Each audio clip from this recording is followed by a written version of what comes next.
Welcome to a Camp Mom's photo montage of Cedar Point moments in western Nebraska en route to yet another of the Janovy's spectacular summers at Cedar Point Biological Station, where UNL began teaching classes in 1975.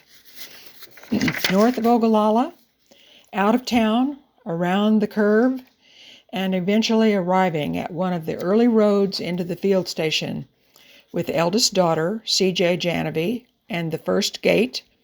I think this was Cindy's last summer with us, having left UNL for Berkeley. Then Nicole, daughter of that summer's cook, Cynthia McGill, actually getting the gate. Through that gate and then on down the road to the official White Gate entrance, where second daughter, Jenna, unlocks the gate with the first hand-painted sign by Cindy. Note the Lake McConaughey, Nebraska t-shirt. Past the aging cottonwood trees and the Gainsforth's summer cabin, now gone, where Myrna Gainsforth shows us one of the apples from a tree they were so proud to have planted there. Then Dr. Burdett Gainsforth and his special green Jeep invites me for a ride up the hillside to one of his and Myrna's favorite spots, up into the bluffs they knew so well from having grown up on this land, en route to what I think may be Alligator Canyon. Next, a stop at the farmhouse, which after the Gainsforths moved into Ogallala, served as their property's caretaker's cabin throughout the summers. On down the road, past a bird sanctuary and the Janovy sailboat, to the marsh where Dr. Gainsforth's pet bullfrogs lived. Note the sunflower pathway just beyond what became the inlet for the swimming area for when the Girl Scouts used this haven in the 1950s. Up the main road to the lodge with caretaker Phil Dowling's van near the loading dock. Then a spectacular view of the spectacular Cedar Point Lodge. Dr. Brent B. Nickel, the station's first director, in the lower level of the lodge, teaching his course on natural history of the invertebrates. His family, wife Lynn, and sons Devin and David, lived in the first cabin on the men's side of the bridge. Son, Dr. Devin Nickel, after graduating from the U of Nebraska Medical School, returned to Cedar Point to teach his course, Field Epidemiology, after all those summers playing with matchbox cars in the treehouse down the road from the lodge. Sunday afternoon, student softball games at Keystone across the lake, one of Dr. Nickel's favorite pastimes. Caretaker Phil Dowling, who served all those first summers. Phil and his wife Betty were major contributors to the success of Cedar Point early on when it was a scout camp, and then continuing at the field station. Their sons also helped with painting and keeping watch on all our activities. Phil was succeeded by Ron Randall and then Roy Bailey. Once inside, students feverishly at work prior to lunch. That's Ann Hergenrader, faculty daughter in red. Her dad, Dr. Gary Hergenrader, was instrumental in launching the field station, as he had heard the Girl Scouts were no longer using the camp, and it might be available. Professor Hergenrader taught limnology. He and his family, wife Phyllis, and kiddos Ann and Alan lived in the yellow trailer, which was where the swing set now is between Swallow Barn and Killifish Duplex. And lunch is served. That's that summer's Director Janovy with faculty John Lynch in front of the window. This would have been a special guest day with Dr. Janovy welcoming both Dr. Burdett and Myrna Gainsforth and Clarice Goodall, without whose generosity this facility would not have been possible. Mrs. Goodall had provided the funding to build the original Girl Scout camp on land owned by the Gainsforths. Here's the original Cedar Point office behind the kitchen, with Monica Murtaugh, now Bossard, that summer's secretary, and the loading dock making decisions with Dr. J is Jason Barlman, another later summer's secretary. That summer's cook, Cynthia McGill, preparing lunch, with daughter Nicole, who we saw opening that first gate, on the lap of Secretary Monica. Another summer's cook, ringing the dinner bell, is Connie Andre, diabetic, who always shot her cat with the same needle she used to inject herself.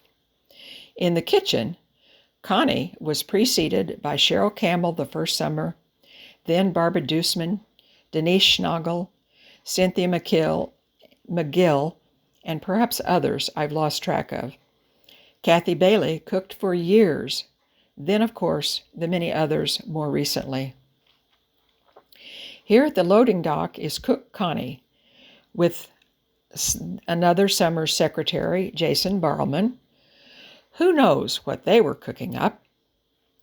Back in front of the fire in the lodge, we see faculty brats, probably Jenna Janovy and Jennifer Lynch, with Mrs. Lynch in red, Secretary Monica, and Cindy Janovy on the right.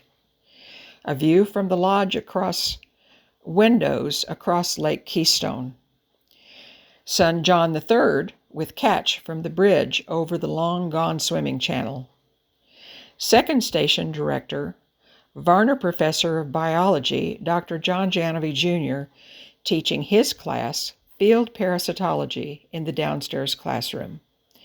Then, back outside and up the steps to the Gainsforth Haven cabin on the left, the health cabin on the right, where the Janovys lived. And yes, that's Cindy's last summer with us, as she did travel to Berkeley. We woke Jenna late one morning so she could bid her sister happy travels.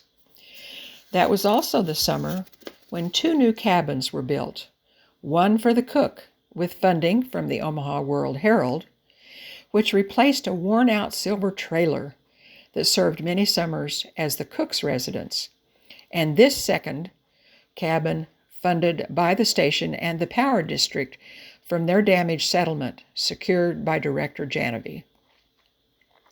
A misty morning out our front door with a view of the real Cedar Point. Back down the road for a view of the lake, then a shot of all the cabins from up above on the bluffs. Up from the women's cabins stroll graduate student and Mary Baumberger, past the volleyball net en route to lunch. They would have had to pass these old roads down to the lake, across the bridge from the lodge to the men's cabin area. Atop all the cabins is this windmill site with, again, eminent bird researcher Mary Baumberger, who sadly died way too early, much too young with Jenna. It's time to make a run back into Ogallala to the Variety Center for more Matchbox cars, to the post office, to take the mail and pick it up. Friday at the laundromat, and to pick up groceries from the then 6th Street food store, where we got local fresh groceries and where our helper knew us by name. The community hospital, where Cook Connie had a stay, so Secretary Jason and I shared kitchen duties for a week. Believe me, I gained an even greater appreciation of and respect for the cooks and kitchen staff. The local bank where accounting happened. Note the plea for help on the back of just one of the 2 UNL vans that transported students to adjacent field sites. And it was in one of those vans en route to Crescent Lake Wildlife Refuge when along the way a roadside rancher looked up, and one of those students leaned out the window of the van and called, "Is this the way to the stadium?" Students with botany instructor Dr. David Sutherland, professor of biology, out from the University of Nebraska, Omaha. Pre-med student E. Lee Harden at the microscope in search of some elusive parasite. Again, Lee with student Monica Meehan and an unnamed camera member crew on site for the making of the 1986 Keith County Journal documentary film. Director Janovy fixing fences en route to Arapahoe Prairie, another of the off-sites for student research. Son John Janovy III checking out the road access across Kingsley Dam. To note, John always had his birthdays at Cedar Point, so I diligently tried to help keep our faculty brats occupied and out of the way of the students. Then the morning glory from the vantage point of the turnout near the dam.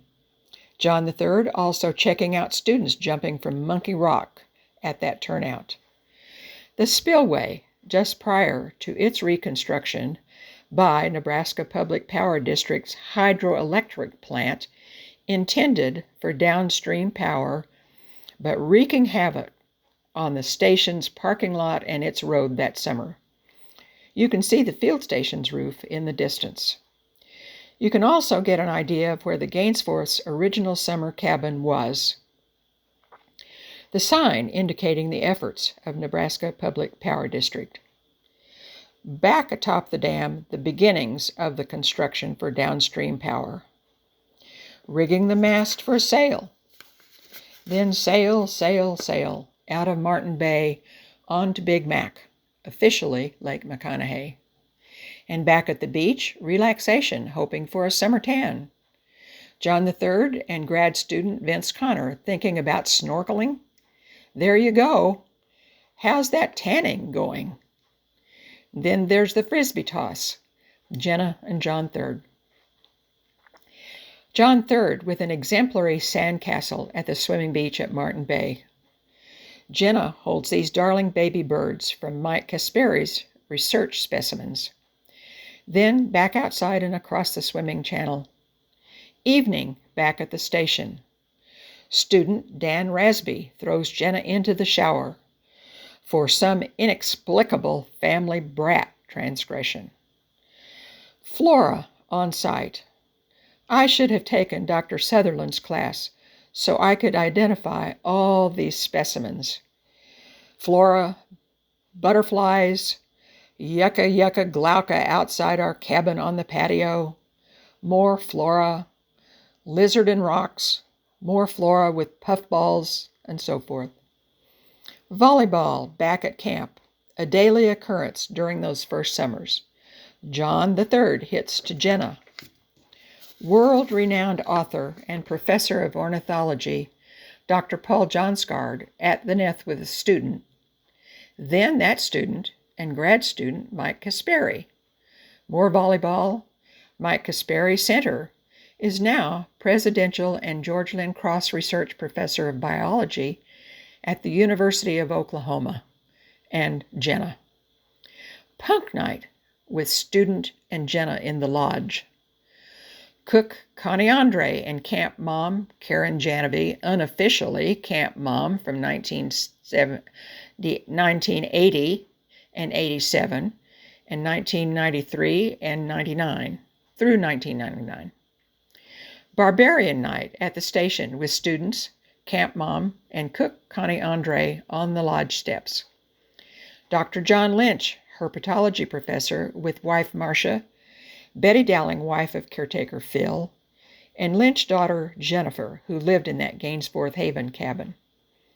Dr. Rick Gillis, visiting professor from the University of Wisconsin, taking photographs. And it's time for the beach party, last night of the summer fun. A nighttime sail, sunset over the dam from the back steps of the lodge. Sunsets, sunsets.